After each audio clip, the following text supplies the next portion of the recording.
Hello and welcome to the TriathlonDan YouTube channel. Welcome to a video all about how to enter either a hill climb or a time trial open event in the UK. Let's dive straight into it. I've had a fair few people ask me this over the last few months. It's not as obvious as you first might think, and now the calendar has been released for this year, 2021, I figured that I would post this video in order to hopefully encourage lots more people to do hill climbs and time trials in the UK because they are damn good fun. Now, firstly, the website is cyclingtimetrials.org.uk.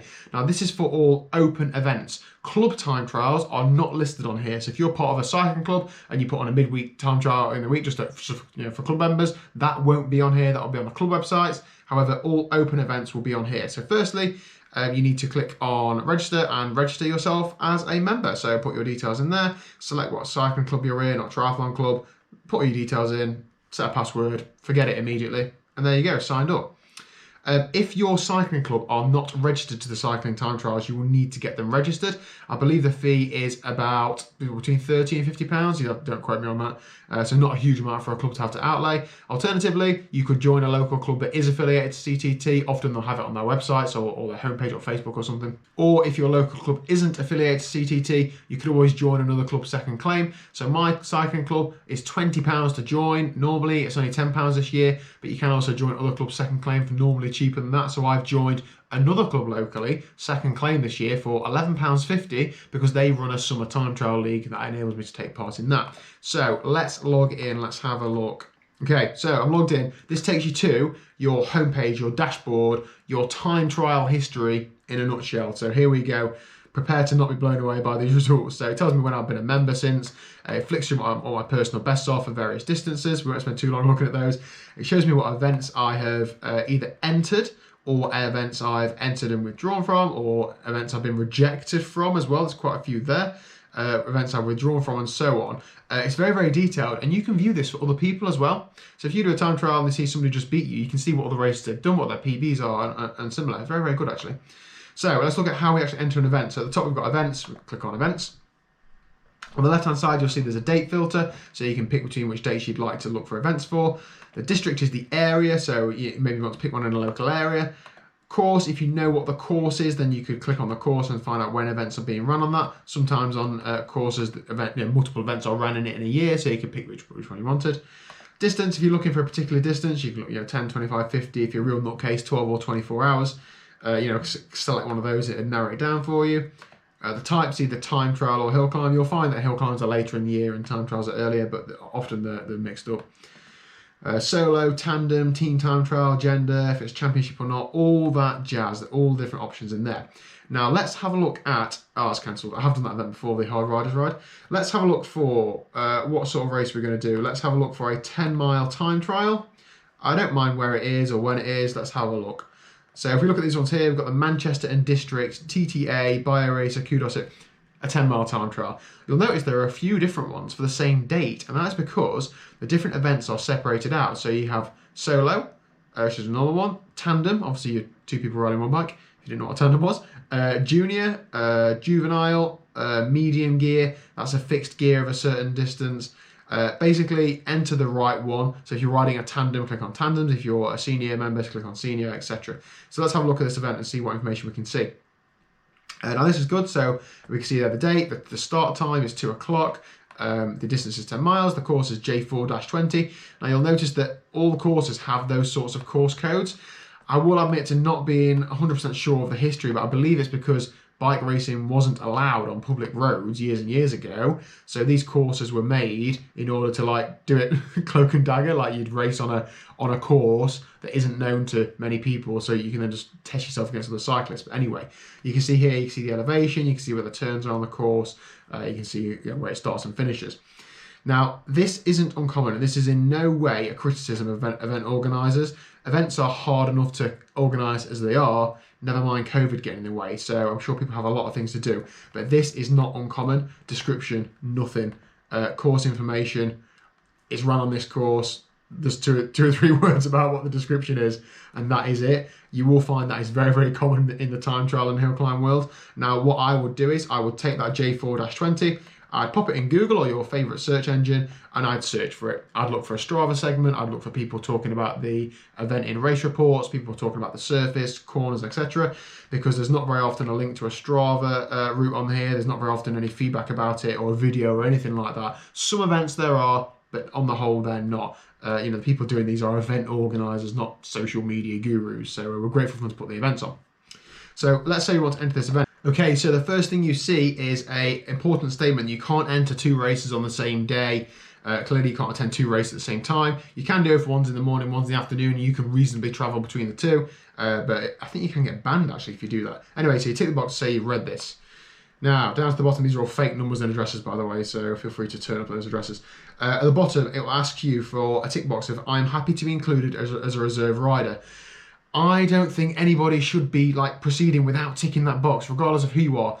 The entry process for time trials is normally the fastest, however many people are allowed at the race will get an entry. So let's say there's 120 start times. If 140 people enter, the fastest 120 people will get an entry. How do you define fastest, Daniel? Well, you would look at what your last 3 seasons time is. So let's say it's a 10-mile time trial. On the next page, we'll get to in a second, it will ask me what my, in fact, let's have a look. It will ask me what my, there you go, what's my 10-mile PB in the last 3 years. And it auto-populates it from an event I did, obviously, in August last year. So you can change it and put some comments in if you did something else.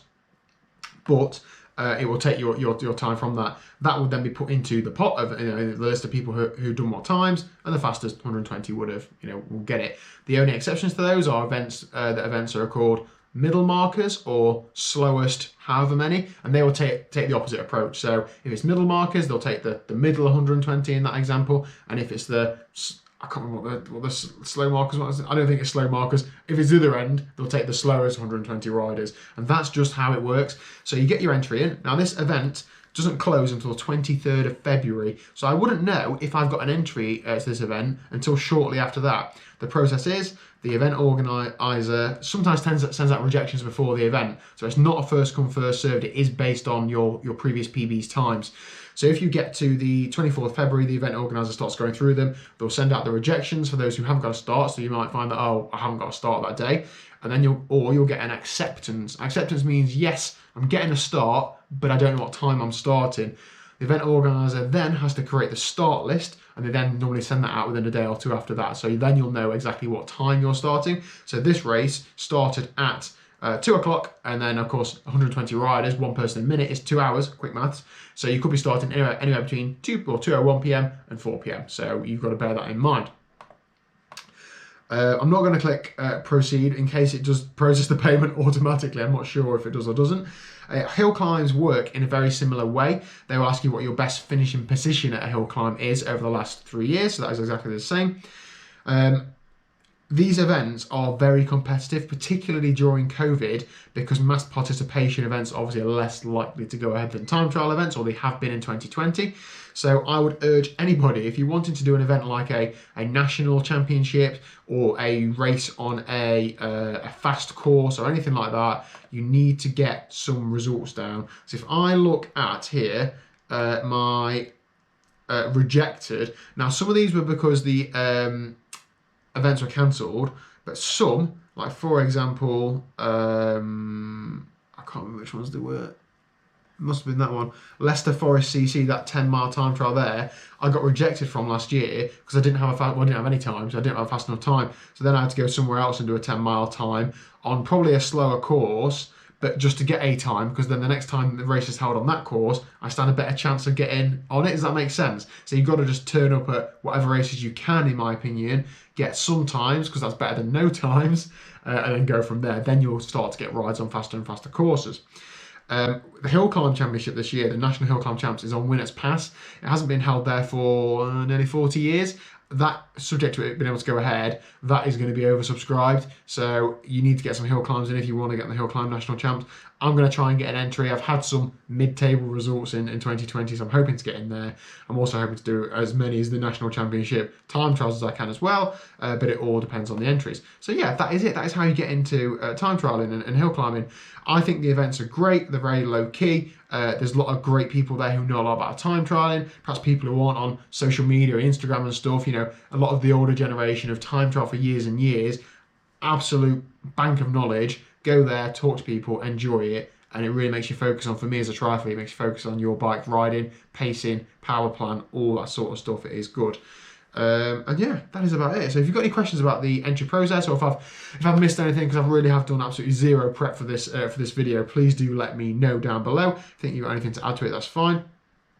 All you need to take part, is anything I wrote down, all you need to take part in these events, you don't need a time trial bike. There are actually road bike specific time trials as well, but you can turn up on a road bike. I think some events allow tricycles, tandems and so on. You don't even need a helmet, don't get me started, but you don't need a helmet at CTT events, you just need a rear light. That is it, so enjoy. Let me know down below if you've got any time trials planned to enter this year. As I said, I'm hoping to be a fair few, so let me know where you're going to be. The calendar's up now, have a look through, and hopefully I'll see you at some this year. I really want to have a good crack at a 25 this year, I think, a good 25 time. So yeah, that is it for watching. If you benefit from that in any way, please do hit the like and subscribe button down below, and I will see you tomorrow at 4 PM because I post a video every single day. See you later.